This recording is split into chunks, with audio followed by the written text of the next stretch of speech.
Perkenalkan, nama Ibu Seli Dianisari. Ibu adalah mahasiswa PLP 2 di SMA Negeri 9 Kota Bengkulu. Ibu dari program studi pendidikan fisika. Anak-anak, dalam kesempatan ini, hari ini kita akan mempelajari materi mengenai usaha dan energi. Nah, sebelum kita mulai, ada beberapa tujuan pembelajaran yang harus dicapai setelah kita belajar materi usaha dan energi ya. Pertama, peserta didik dapat mengaitkan hubungan antara usaha, gaya, dan perpindahan. Peserta didik dapat merumuskan besar energi potensial dan energi kinetik. Peserta didik dapat menganalisis hubungan antara usaha dan energi kinetik. Peserta didik dapat menganalisis hubungan antara usaha dan energi potensial. Peserta didik dapat merumuskan bentuk hukum kekekalan energi mekanik. Peserta didik dapat merumuskan besar daya. Nah, semoga nanti setelah kita mempelajari materi usaha dan energi ini, kita bisa mencapai tujuan pembelajaran.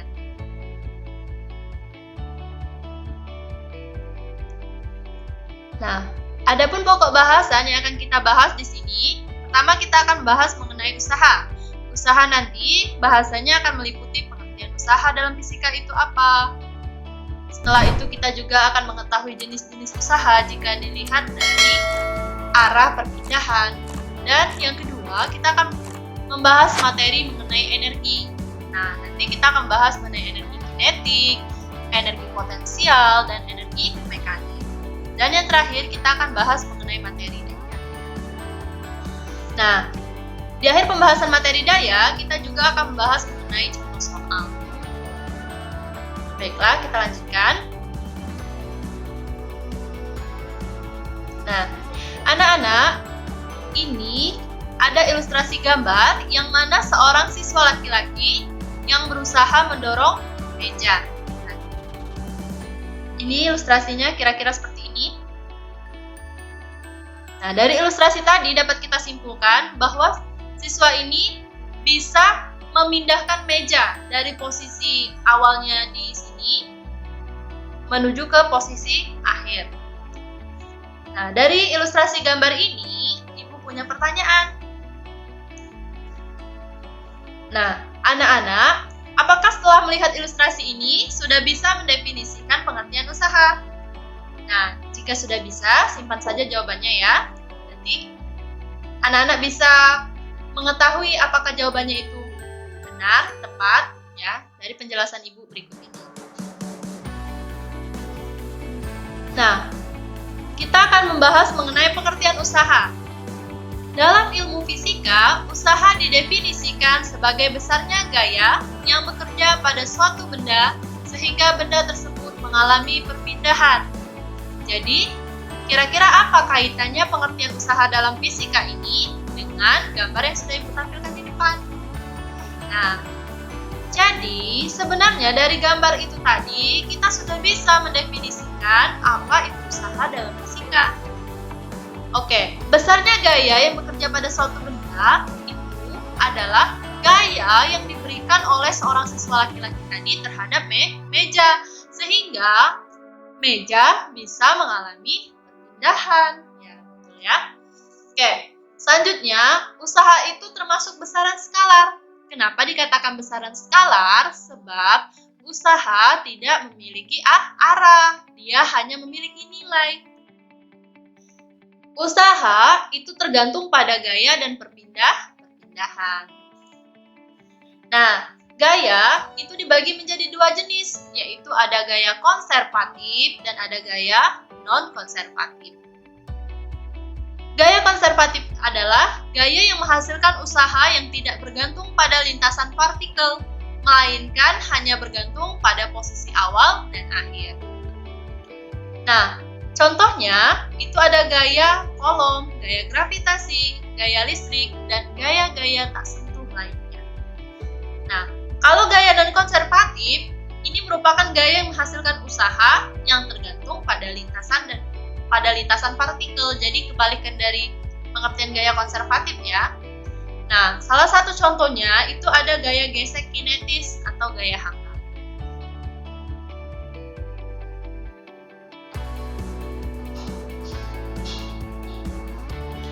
Nah, karena usaha tadi tergantung terhadap gaya dan perpindahan, sekarang kita akan bahas apa itu pengertian perpindahan.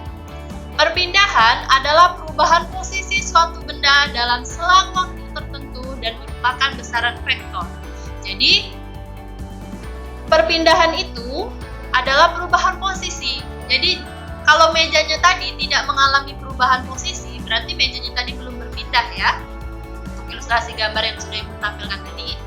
Nah, kenapa dia dikatakan besaran vektor? Sebab perpindahan ini memiliki nilai dan arah. Nah, berdasarkan arah perpindahannya, ternyata usaha itu dapat dibagi lagi. Yang pertama, kita akan bahas besar usaha jika gaya yang bekerja searah dengan perpindahan. Nah, kira-kira seperti ini ya ilustrasinya. Ini adalah posisi awal benda ya, posisi awal benda itu kita beri nama A, diberi gaya searah dengan perpindahan karena nanti benda pada posisi A akan berpindah ke posisi B. Nah, jadi arah gayanya ini searah dengan arah perpindahan ya. Nah, ini ya bisa kita simpulkan besar gaya itu dengan F, dan ini adalah perubahan posisi, sehingga kita simbolkan dengan S atau perpindahan ya. Jadi kalau kita ingin mencari besar usahanya, kalau gaya yang bekerja searah dengan perpindahan, nah W sama dengan F dikali S, dengan W ini, dengan W itu adalah usaha yang dilakukan oleh gaya yang satunya Newton meter, atau bisa kalau kita lebih seringnya dengar joule ya. Dan F itu gaya yang bekerja pada benda Newton, S itu adalah perpindahan benda meter. Nah, kita selanjutnya membahas mengenai besar usaha jika arah gaya yang bekerja membentuk sudut dengan arah perpindahan. Nah, kira-kira seperti ini ya. Kalau tadi gambarnya kan hanya gaya yang bekerja itu searah dengan perpindahan. Kalau ini gaya yang bekerja itu membentuk sudut dengan arah perpindahan. Jadi terdapat sudut yang terbentuk. Nah, di sini sudutnya kita beri nama saja alfa. Nah, nanti kalau ketemu di soal atau penjelasan materi di fisika lainnya, kalau melihat ada cos theta, ada theta, ada beta, itu tidak jadi masalah ya. Mau alfa bisa, atau theta atau beta ya. Sehingga F di sini itu karena dia membentuk sudut dengan arah perpindahan menjadi F cos alfa. Nah, ini sama, ini posisi awalnya, posisi A, karena dia akan berpindah ke posisi B ya. Nah, ini berubah posisinya tetap kita beri nama, kita namakan dengan S perpindahannya ya, bisa. Nah, persamaannya, kalau tadi kan W sama dengan F dikali S, tapi F di sini itu adalah hasil kali dari F dikali dengan cos sudutnya. Baru kita perkalikan dengan perpindahan. Oke. Nah, sekarang kita akan bahas besar usaha jika arah gaya yang bekerja tegak lurus dengan arah perpindahan. Nah, anak-anak, kalau tadi arah perpindahannya searah atau membentuk sudut, sekarang tegak lurus. Nah, arah perpindahannya tegak lurus ya. Ini arah perpindahan. Arah gaya yang bekerja itu tegak lurus dengan arah perpindahan. Nah, jadi kalau kita mau kayak bisa dicontohkan ini seorang laki-laki yang mengangkat kardus ya. Nah, geraknya searah gaya kan, arah perpindahannya ini. Nah, karena dia sudutnya kita simbolkan di sini theta membentuk 90 derajat, maka dari itu kita tetap menggunakan persamaan tadi yang membentuk sudut, usaha yang bentuk sudut tadi. W sama dengan F cos, kita pakai theta di sini dikali S. Nah, karena tetanya 90 derajat tegak lurus, maka usahanya sama dengan 0. Kenapa demikian? Karena cos 90 itu adalah 0. Oke. Nah, kita akan bahas besar usaha jika arah yang bekerja berlawanan arah dengan perpindahan. Jadi, kalau dia berlawanan arah dengan perpindahan, akan menjadi tetanya karena tetanya 180 derajat, didapatlah W sama dengan F cos theta S. W sama dengan F cos 180 derajat dikali S ya. Nah, kenapa dapat negatif? Sebab cos 180 itu adalah negatif 1. Sehingga untuk mencari usaha jika arah gaya yang bekerja berlawanan arah dengan perpindahan, maka besar usaha sama dengan negatif Fs. Nah, selanjutnya kita akan bahas mengenai besar usaha jika gaya yang bekerja tidak menyebabkan perpindahan. Nah, kalau dia tidak menyebabkan perpindahan, S sama dengan 0 karena S tetap dalam keadaan tetap tidak berpindah. Maka dari itu S-nya sama dengan 0. Maka W sama dengan F dikali S. Ingat, S sama dengan 0 mengalami perpindahan, maka besar usaha juga akan tetap. Nah, ini adalah ilustrasi seorang laki-laki yang berusaha mendorong tembok. Nah, karena dia mendorong tembok, dia berikan ini arah gaya, tapi tembok ini tidak mengalami perpindahan, makanya S-nya sama dengan 0. Nah, kita ke pokok bahasan yang kedua, kita akan bahas mengenai materi energi. Nah, energi merupakan kemampuan untuk melakukan usaha. Jadi apa kaitannya kalau kita kaitkan dengan ilustrasi gambar siswa yang mendorong meja? Nah, semakin besar energi yang dimiliki oleh siswa tadi, maka siswa akan semakin besar mengeluarkan gaya. Gaya untuk mendorong meja, gaya terhadap mejanya ya. Sehingga usaha yang dihasilkan juga akan semakin besar. Nah, energi ini termasuk besaran skalar. Nah, berbicara mengenai materi energi, kita tentunya ingat ya dengan hukum kekekalan energi, yaitu energi tidak dapat diciptakan dan dimusnahkan. Energi hanya dapat berubah dari satu bentuk ke bentuk lainnya. Nah, energi ini dibagi 3, yaitu energi kinetik, energi potensial, dan energi mekanik. Nah, kita akan bahas mengenai energi kinetik. Energi kinetik ini merupakan energi yang dimiliki suatu benda karena gerakannya. Semakin cepat benda bergerak, maka semakin besar energi kinetik yang dimiliki benda. Nah, jadi persamaan energi kinetik itu bisa kita lihat dari pengertiannya. Ini yang berpengaruh. Jadi kalau kecepatannya semakin cepat, jadi hasilnya juga akan semakin besar.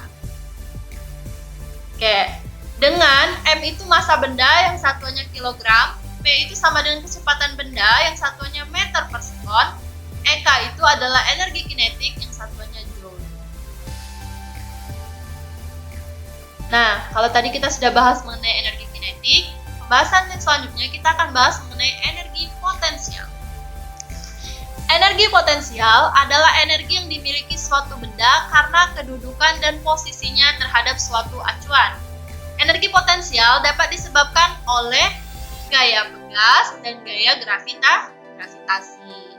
Berdasarkan penyebabnya, energi potensial itu dibagi menjadi, yang pertama, itu ada energi potensial gravitasi. Nanti selanjutnya kita akan bahas energi potensial pegas. Nah, kalau energi potensial gravitasi, ini merupakan energi yang dimiliki benda karena pengaruh gaya gravitasi.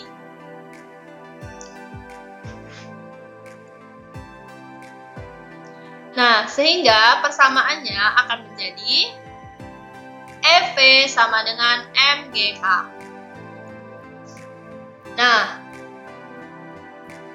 W atau gaya berat itu kan sama dengan M dikali G. Nah, ini untuk H, ini adalah ketinggiannya. Jadi, dengan M sama dengan massa bendanya, G itu percepatan gravitasi, satuannya meter per sekon kuadrat, dan EP ini adalah energi potensial Joule. Ini ketinggian ini satuannya meter ya. Oke, kita selanjutnya akan membahas mengenai energi potensial pegas. Apa itu energi potensial pegas? Energi potensial pegas ini merupakan energi yang tersimpan akibat perubahan bentuk pegas. Jadi, baik karena ditarik atau didorong. Nah, untuk energi potensial pegas, karena F-nya sama dengan K delta X, sehingga didapat persamaan energi potensial pegas itu sama dengan setengah K delta X kuadrat. Dengan M itu tetapan pegas, Newton meter, dan X itu pertambahan panjang pegas, satuannya meter, EV sama dengan energi potensial, yang satuannya Joule, F itu gaya yang menarik atau mendorong pegas, satuannya Newton. Oke, selanjutnya kita akan bahas mengenai hubungan usaha dan energi kinetik. Usaha yang dilakukan oleh gaya pada benda merupakan total perubahan energi kinetik yang dialami benda. Jadi, usaha sama dengan W sama dengan F dikali S sama dengan MAS. Jadi jangan bingung ya, kenapa ini MAS ya, karena kita belajar hukum Newton 2 itu kan kalau mencari sigma F sama dengan M dikali A. Ini S pertiganya. Jadi W sama dengan setengah MP kuadrat. Kita ingat bahwa energi kinetik itu berkaitan dengan kecepatannya. Nah, kecepatannya dia kalau semakin cepat benda bergerak, maka semakin besar energi kinetiknya. Jadi didapat W sama dengan setengah MP2 kuadrat atau EK2 ya. Lebih mudahnya W sama dengan EK2 dikurang EK1 sama dengan delta EK. Jadi kalau mau mencari besar usaha ini, hubungan usaha dan energi kinetik sama dengan delta EK ya.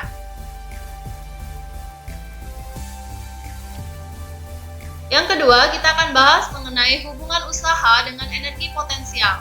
Jadi, usaha yang dialami oleh gaya pada benda merupakan total energi potensial. Nah, jadi sama seperti tadi, WAB itu sama dengan EP1 dikurang EP2. Jadi jangan bingung ya kalau mencari besar usaha atau mencari hubungan usaha dengan energi potensial. Oke, Ibu harap pasti anak-anak sudah bisa ya. Nah, di sini ada ketinggian pada posisi 1, ketinggian pada posisi 2. Oke, selanjutnya hukum kekekalan energi mekanik. Nah, jika tidak ada gaya luar yang bekerja pada sistem, jumlah energi potensial dan energi kinetiknya yang disebut dengan energi mekanik pada suatu titik adalah tetap. Jadi, energi mekanik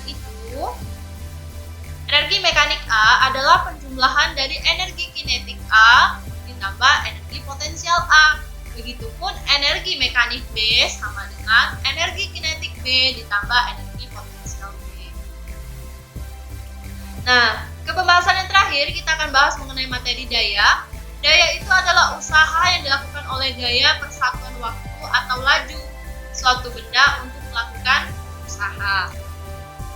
Nah, kelajuan usaha persatuan waktu itu disebut dengan daya.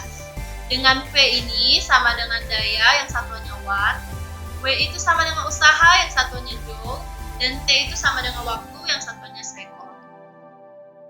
Oke, mudah ya. Baiklah, itulah tadi pembahasan materi. Kita akan lanjut ke contoh soal. Pembahasan contoh soal. Soal yang pertama.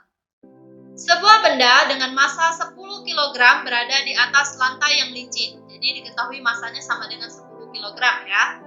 Benda ditarik oleh sebuah mobil derek dengan gaya sebesar F sama dengan 25 Newton, sehingga benda bergeser sejauh 4 meter. Oke. Di sini kita ketahui lagi F sama dengan 25 Newton dan S-nya sama dengan 4 meter ya. Berapakah besarnya usaha yang dilakukan gaya F pada benda?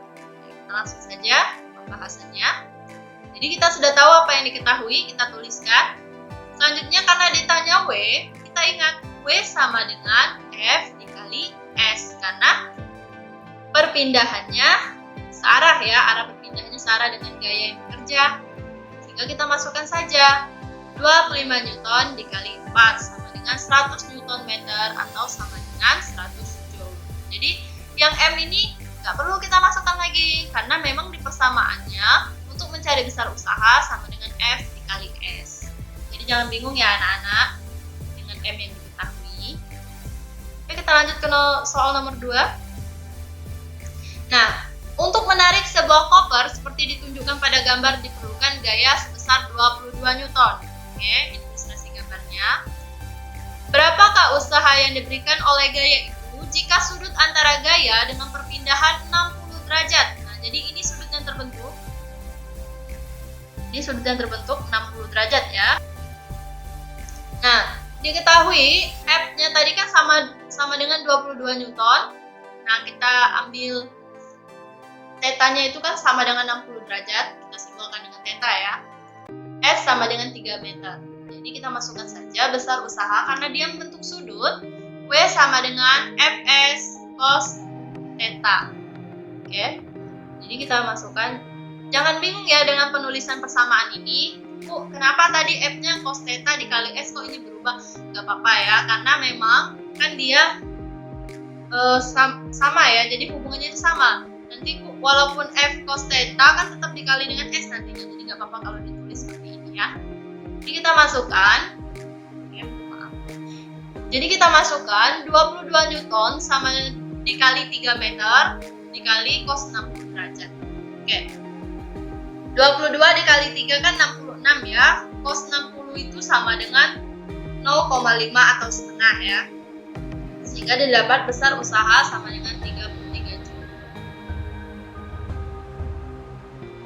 Nah, soal yang ketiga, berapa usaha yang diperlukan seorang pelari cepat dengan massa 74 kg untuk mencapai kecepatan 2,2 meter per sekon dari keadaan diam? Nah, diketahui M sama dengan 74 kg dan VT-nya kecepatan akhirnya 2,2 meter per sekon. Nah, ingat ini ada dari keadaan diam. Makanya kecepatan awalnya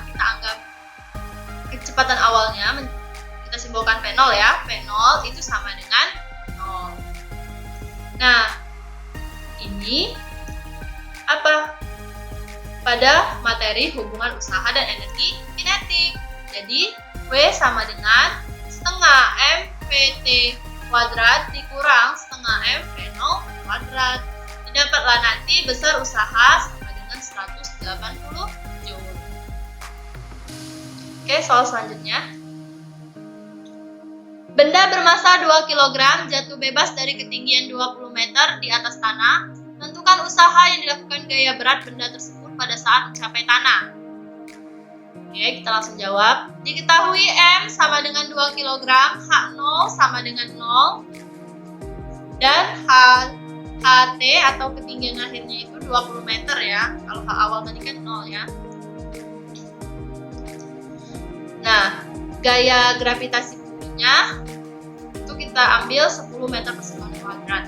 Sehingga W sama dengan M dikali G dikali HT dalam kurung HT dikurang H0, didapatlah hasilnya besar usaha sama dengan 400 Joule. Oke, kita ke pembahasan contoh soal selanjutnya.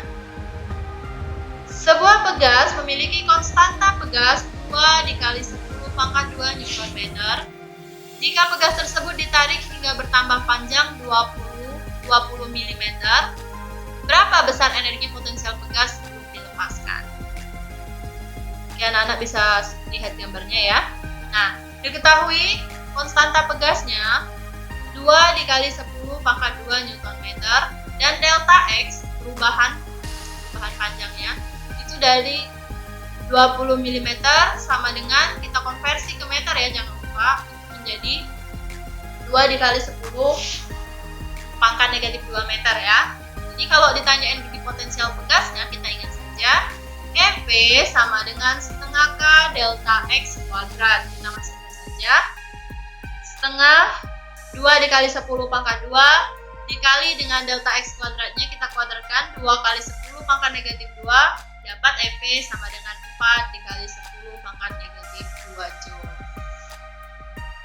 Baiklah anak-anak, itulah tadi penjelasan yang Ibu bisa sampaikan mengenai materi usaha dan energi. Semoga bermanfaat. Terima kasih.